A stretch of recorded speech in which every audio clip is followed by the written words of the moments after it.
So Johnny, we were just about to wrap up, and then you prompted an idea that I actually wanted to ask your opinion on. So at MIPIM this year, some of the property technology panels were discussing the use of AI, and obviously there's a lot of opportunity for the big developers to start using it in some of their project planning or in terms of their marketing their products. But obviously you and I are looking at the early stage land process. We're discussing a lot of things around the SME side.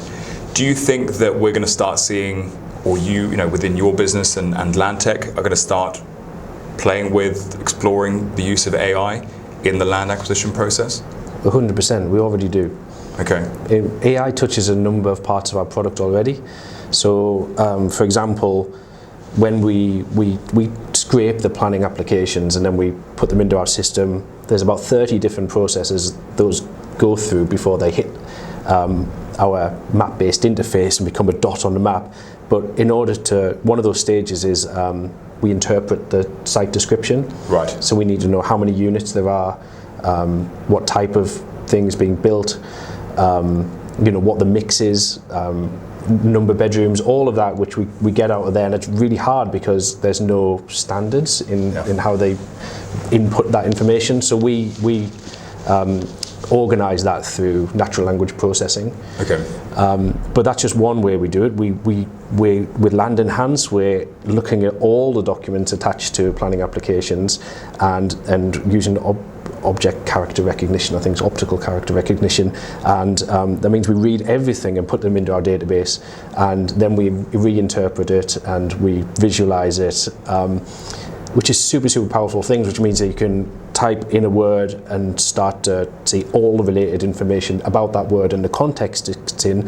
So for example, any planning application that was successful that referenced certain words, let's say car parking in this example, if you type in the word car park, you'll see all of the policies and precedents that were referenced to do with positive outcomes for car parking, as opposed to those that weren't, and so all of the positive ones that you should be referencing will be surfaced. Right.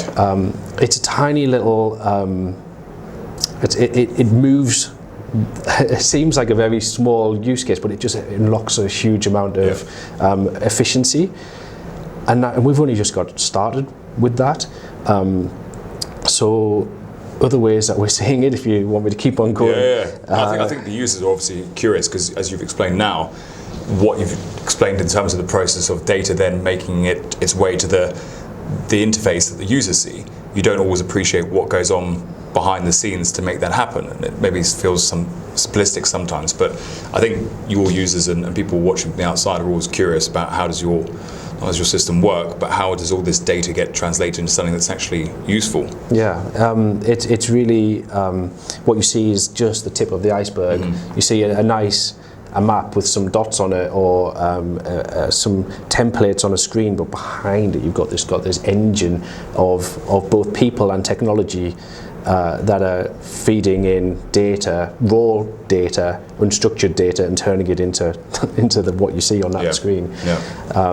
And it's a huge operation. It's the largest part of our business, and it's the kind of place where you make breakthroughs that can affect an industry. You can save someone half an hour here every day, or 10 minutes here a few times a day. Those kind of efficiencies are very valuable.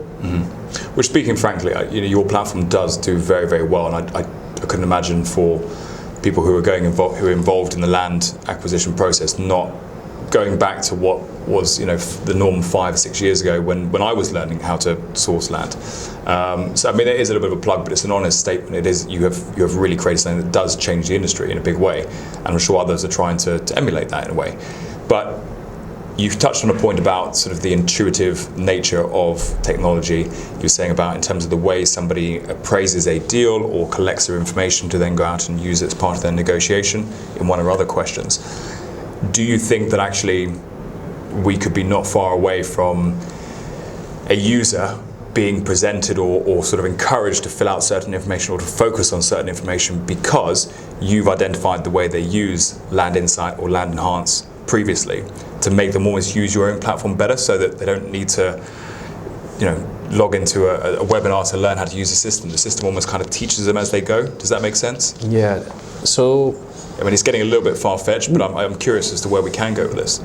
Yes and no, it's not that far-fetched really, because I guess if you go on the internet, Google is tracking what you searched for, what websites you looked at, how long you were on there for, what extra pages you went through. You leave a paper trail, and that's the same for any time you touch a digital interface. You leave that trail behind you, and that trail is full of data. When you start to look at that and say, okay, these are the kind of sites that someone's interested in, these are the kind of areas of a place that they spend more time on, you can, with machine learning, start to learn a profile of somebody. And if you can say, I know that Alex likes to look in Kent at half-acre sites, why don't we show them all the sites in Kent that are half an acre? And then if you start layering on top, all of them have a failed planning application on top of them. Let's filter out only the ones with failed planning applications. So every time you log into the platform, there's some potential sites ready for you. So that's that's within reach and distance, if that kind of technology. We're getting a lot of viewers very, very excited with that sort of comment. Okay, last question, just a short answer. We've obviously heard of various AI bots that sort of play an active role and communicate with users for various platforms. What would you call your bot if you had to create an AI bot? It's got to be Alex Harrington Griffin, of course. Well, is it a posh bot? It probably wouldn't be as posh as you.